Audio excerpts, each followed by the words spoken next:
Stepping through the portal out of level 2 is like jumping from the high dive out at the swimming hole.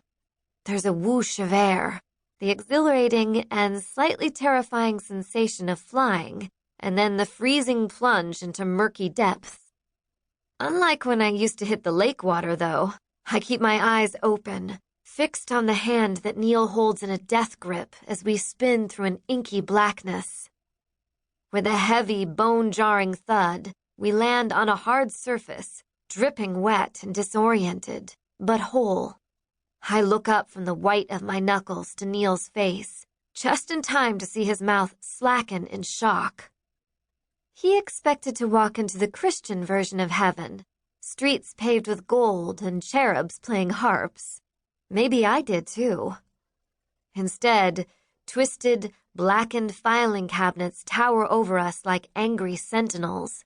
Their deformed bodies line both sides of a narrow passageway. Already regretting our decision to move on from level 2, I turn. Behind us is a brick wall, making it clear that there is no going back. In front of us, a few paces away, stands a lone woman, her spotless pale pink blazer and pencil skirt at odds with the soot-covered walls. She hasn't noticed us. She begins to flit about, pulling on the handles of warped steel drawers and kicking at all the burned-edged papers that flutter out and lap at her heels. I run my free hand down the soggy skirt of my sundress and then bend down to scoop up a charred sheet that has flown in my direction. Though the edges flake off as soon as I touch them, it is obvious this was once a document of great importance. Fancy gold lettering unfurls across buttery cream linen, like a wedding invitation, but it's not in any language I recognize. Neil leans over to inspect it too. He shakes his head and mouths, "What happened here?" I can't imagine it was anything good. I shrug and let the paper fall back to the ground. Neil steps forward, pulling me with him, and the crinkle and crunch under his foot finally alert the woman to our presence. As she turns, she snaps her fingers. Intense bright light floods into our faces, momentarily blinding us. "State your names, please," she says in a curt, high-pitched voice that sets me more on edge than I already am.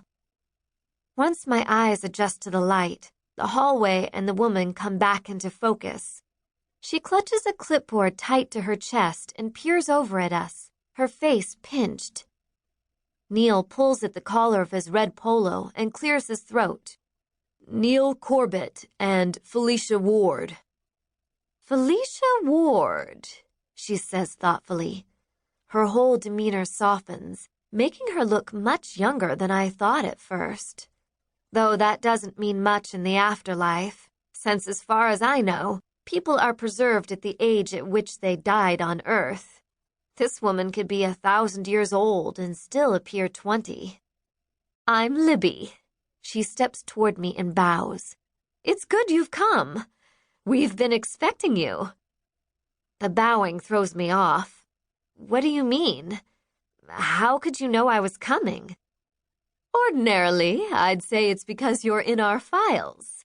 She taps her fist against the nearest hunk of metal.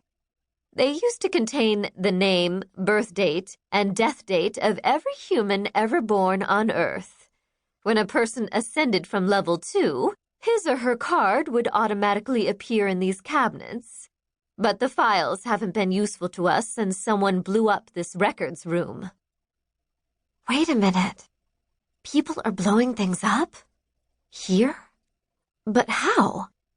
I squint at her, overwhelmed. I don't know what to say. She whistles loudly between two fingers. "Megan, please turn off the welcome light." The passage dims, bathing us in the warm, dusky glow of candles. A girl wearing a neon orange t-shirt dress and knee socks descends a ladder I didn't notice before.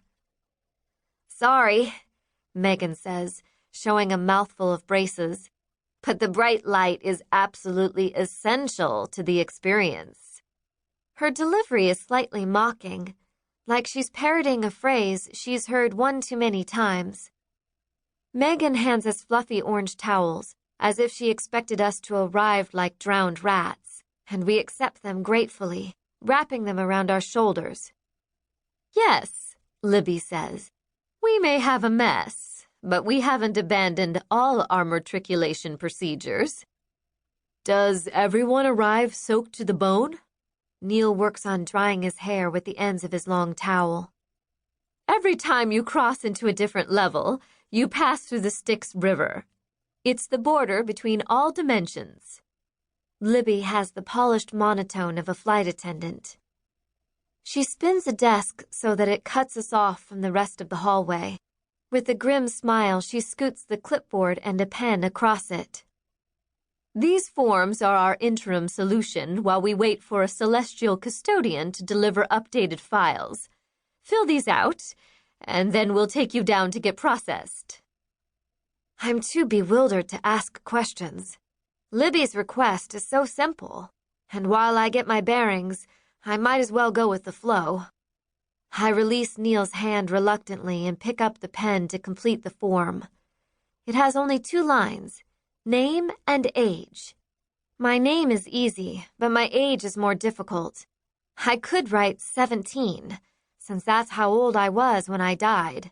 Or I could write 100 million, because that's how old I feel after spending so much time in level 2.